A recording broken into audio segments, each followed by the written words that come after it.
Good morning students, Trishakti defence classes में आपका स्वागत है।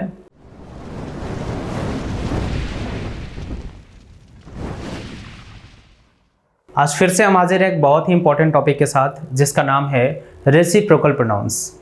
ये क्या होते हैं, कितने तरीके के होते हैं, क्या क्या इनसे रिलेटेड रूल्स हैं, आज इनकी स्टडी हम करने वाले हैं।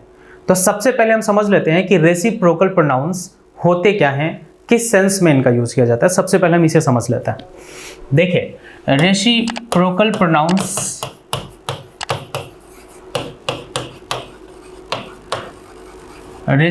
प्रोनाउंस यूज होते हैं म्यूचुअल रिलेशन,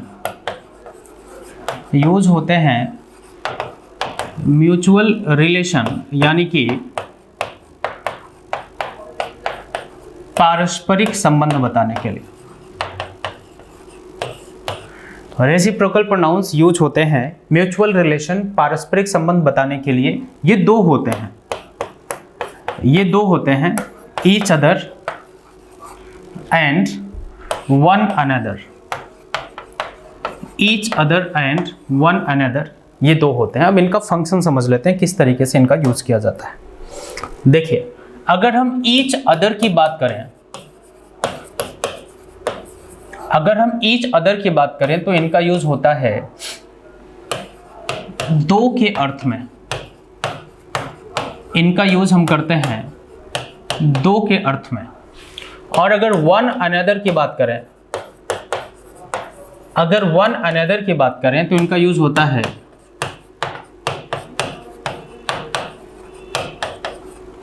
दो से अधिक के अर्थ में। ठीक है, इनका यूज होता है पारस्परिक संबंध बताने के लिए। ये तो आपने समझ लिया। बस इतना सा कॉन्सेप्ट है, लेकिन इनसे आपके एग्जाम में क्वेश्चंस बहुत सारे आए हुए हैं। ठीक है, तो कुछ एग्जांपल्स के थ्रू समझने की कोशिश करते हैं कि इनको सेंटेंस में कैसे इंप्लीमेंट करेंगे। देखिए, अगर मैं एक एग्जांपल लिखूं, देखो हम कोशिश करेंगे उन सेंटेंसेस को लिखने की जो पहले एग्जाम में आ चुके हैं। Both the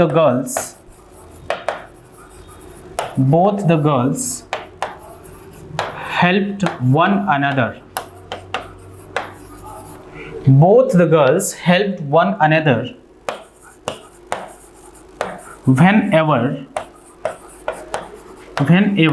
both were in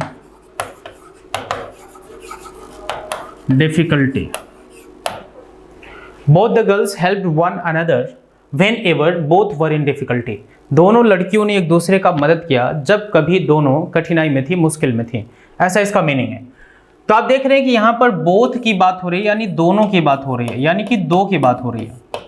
ठीक है, और आपने समझा है कि दो के अर्थ में हम यूज करते हैं किसका? वन अनदर का यूज करते हैं। दो के अर्थ में वन अनदर का यूज करता है।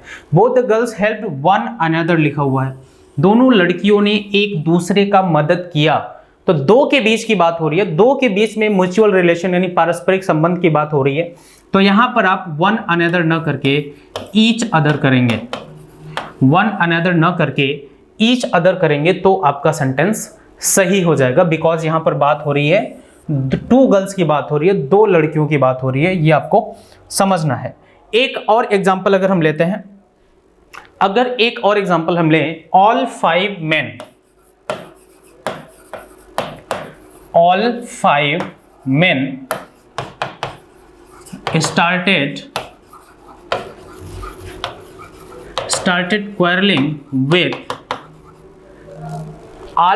men started quarreling with each other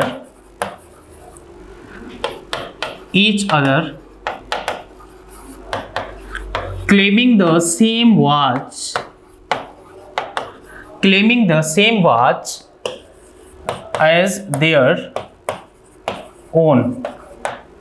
All five men started quarreling with each other, claiming the same watch as their own. सारे पांच लोग आपस में झगड़ा करना स्टार्ट कर दिए, एक ही घड़ी को अपना खुद का बताते हुए। ऐसा इसका मीनिंग है। तो आप देख रहे हैं कि 5 मेन की बात हो रही है, 5 लोगों की बात हो रही है। जब 5 में से 5 लोगों के बीच की बात होगी तो वहां पर आपको ईच अदर नहीं करना है, बिकॉज 2 से अधिक है। अगर 5 की बात हो रही है तो ये क्या है, 2 से अधिक है, और आपको पता है कि जब 2 से अधिक का सेंस होता है तो वहां पर ईच अदर यूज न करके हमको क्या यूज करना पड़ता है, वन अनदर यूज करना पड़ता है। क्या यूज करना पड़ता है, ईच अदर की बजाय हम वन अनदर लिखेंगे तो ये सेंटेंस सही हो जाएगा। तो यहां पर आप देख रहे हैं कि ईच अदर नहीं नोट करेंगे, ठीक है। ये 2 ही कॉन्सेप्ट हैं, बस इतना ही है, लेकिन इतने से ही आपके एग्जाम में बहुत सारे क्वेश्चंस बहुत बार पूछे गए हैं, ठीक है। चलो एक और सेंटेंस में लिखता हूं, Maria and Joseph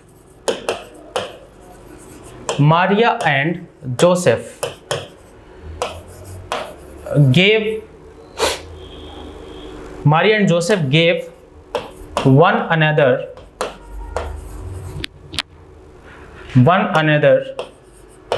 gold rings on their wedding day। इसका मीनिंग समझते हैं। Maria and Joseph gave one another gold rings. Maria और जोसेफ ने एक दूसरे को गोल्ड रिंग्स दिया, सोने की अंगूठी दी, ऑन देयर वेडिंग डे, उनकी शादी के दिन, ठीक है। अब आप देख रहे हैं कि बात हो रही है मारिया एंड जोसेफ की। आप देख रहे हैं ये 2 व्यक्ति हैं और इनके बीच म्यूचुअल रिलेशन की बात हो रही है। तो यहां पर वन अनदर यूज हुआ है, दैट इज रॉन्ग। आपको करना पड़ेगा ईच अदर। वन अनदर की बजाय यहां पर आपको क्या कर देना पड़ेगा, ईच अदर कर देंगे, तो ये सेंटेंस बिल्कुल सही हो जाएगा। इस तरीके से क्वेश्चंस आपके एग्जाम में पूछे जाते हैं, ठीक है। इस तरीके से एग्जाम में पूछे जाते हैं। चलो एक और सेंटेंस लिखते हैं। All students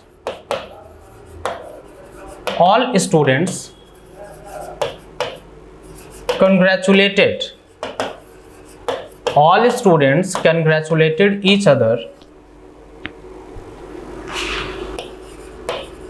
for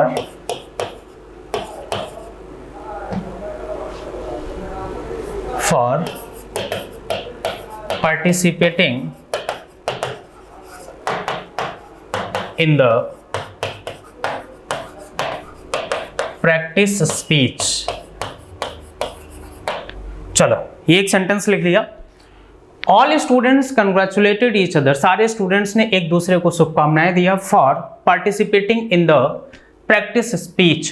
practice speech में पार्टिसिपेट करने के लिए ये सेंटेंस है। अब देख रहे हैं कि ऑल स्टूडेंट्स की बात हो रही है, तो जाहिर है कि स्टूडेंट्स तो ढेर सारे रहे होंगे, उन सब ने एक दूसरे को बधाई दिया, और यहाँ पर मोर देन 2 का सेंस है, तो ईच अदर न करके आपको वन अनदर करना पड़ेगा।